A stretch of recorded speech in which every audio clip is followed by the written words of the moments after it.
Uncertainty here as we get ready to go back to green as the field come down to turn 4. Well, of course, the last time we started this feature, our guest starter was Jeff Gordon, and after that mess over there on the backstretch, I said, we don't want Jeff back to do this again. Let's go back to Bill Carey.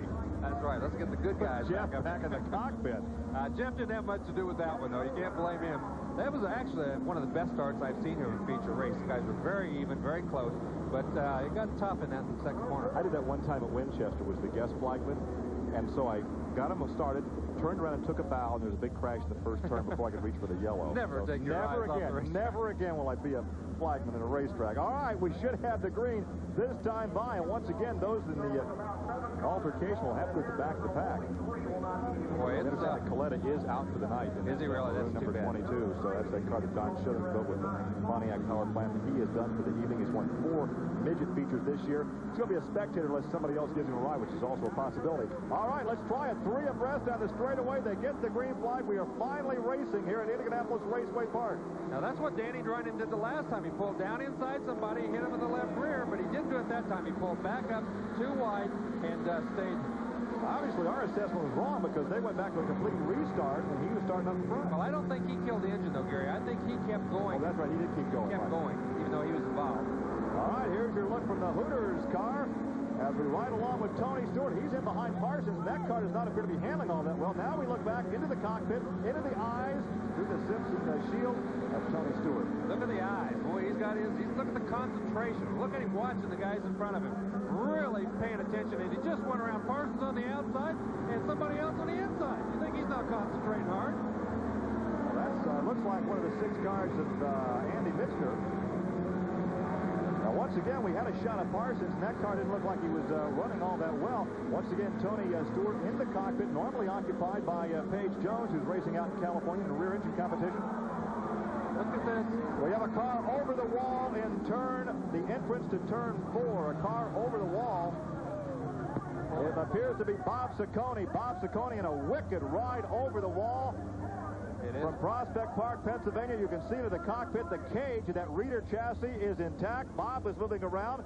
He has had a couple of wicked rides here on ESPN. One last season at Winchester. He's okay. The crew is there almost immediately. But he's already had a chance to assess and probably say, hey, I'm okay, guys. Yeah, he's moving around. I think he's all right, but obviously a little shaken up. You don't go out of a place like this going the speed you're going here without taking a few bumps and bruises along with you. So he's trying to gather himself back together, and he's going to sit there and think about it for a second, nod his head, say, yeah, he's okay, I'm okay. Just let me sit here and get my breath, and then we'll get out of here. Collect my thoughts and get the cobwebs off the head. That's exactly what it does. I mean, it rings your bell pretty hard. You get out of a place going that fast, boy, it shakes you up, and he just wants to get himself gathered up. He's shaking his head that he's okay, but he says, I'm not going to jump out of here and fall down on my nose. Look at the damage. He didn't go over the wall. I think that appears to be... It's right at the end of the catch cable fence. That's where it caught the end of the catch fence and the cable system. So let's take a look again, Larry. And watch for the red number 59 be off to the right of your screen. No, actually off to the left of the screen. Oh, he went into the thing, got up on the fence. Look like he was just barely going to go, and then he caught the wall. He caught the catch fence right there and went over. Obviously, there was no contact. Something apparently broke, and he pushed right to the fence. Watch again. The throttle stuck. The throttle stuck on the thing and took him right to the fence. Nobody touched him. The throttle stuck on that thing. The left front brake was locked up, and he just couldn't turn it. It happened so quick, so instantaneously. When that throttle sticks, you cannot turn it and hit the kill switch. There's his father right there. Lou Ciconi he is now apparently being made aware that his son is okay. But once again, as a father, your son is racing. It's a terrible situation to be a father and watch your son involved in an accident like that. Here is a look again from the car of Tony Stewart. There he's up against the wall, on top of the wall. Now watch him catch that fence. Boy, thank goodness for cages. That really saved Bob Ciconi right there. The fence also helped slow him down and stop him as he got into that catch fence and went over there. He had on some good equipment, we're sure. There's the Simpson guy walking down there. So look at what it did to that pole, though.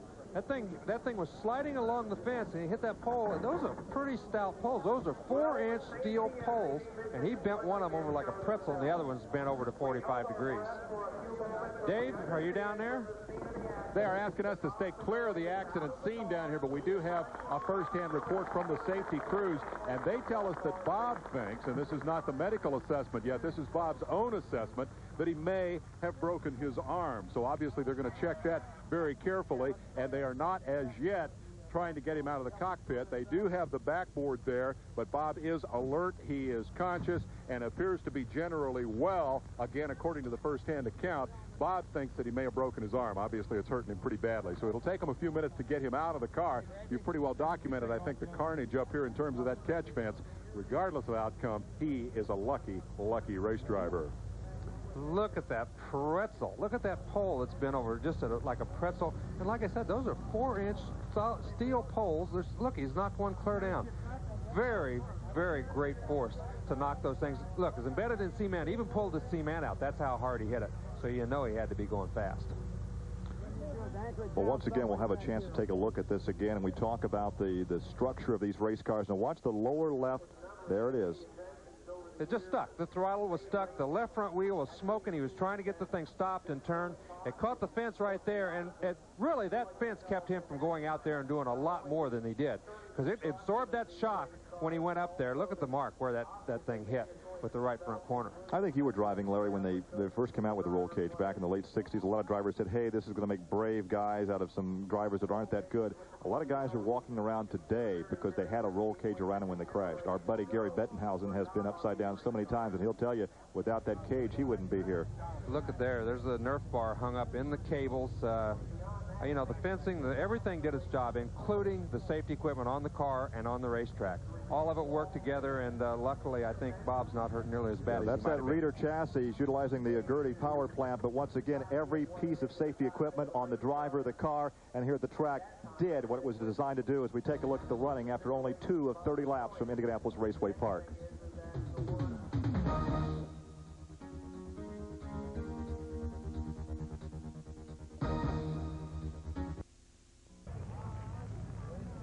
The Copenhagen Skull USAC Midgets from Indianapolis Raceway Park and Larry Rice, we remain under a red flag situation.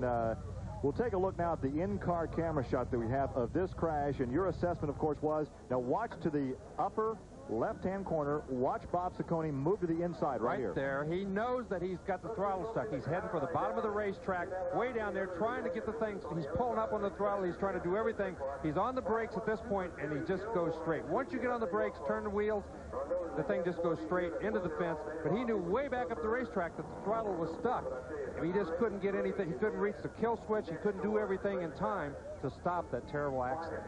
And it happened so fast. I mean, it looks like a long time there in slow motion, but in regular time, that thing happened in a split second. And all he really wanted to do was get on the brakes and get it turned, and it didn't miss the fence. Dave, you got a comment?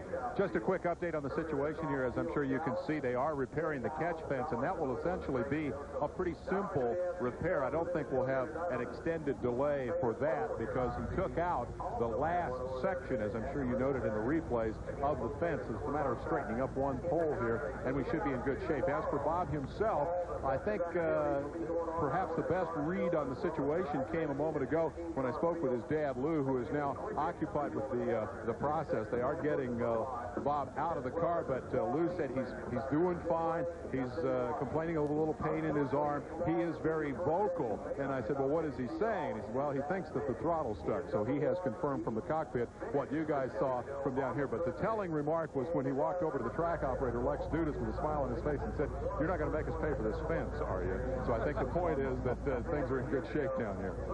Oh, boy, I'll tell you what, those Ciconis always got a comment, don't they? You know, it's very interesting. I was just in Bobby's shop this week having a look around, and he's got a throttle pedal in there that has a kill switch built into the top of it. We were going to do a feature on that and some other safety things.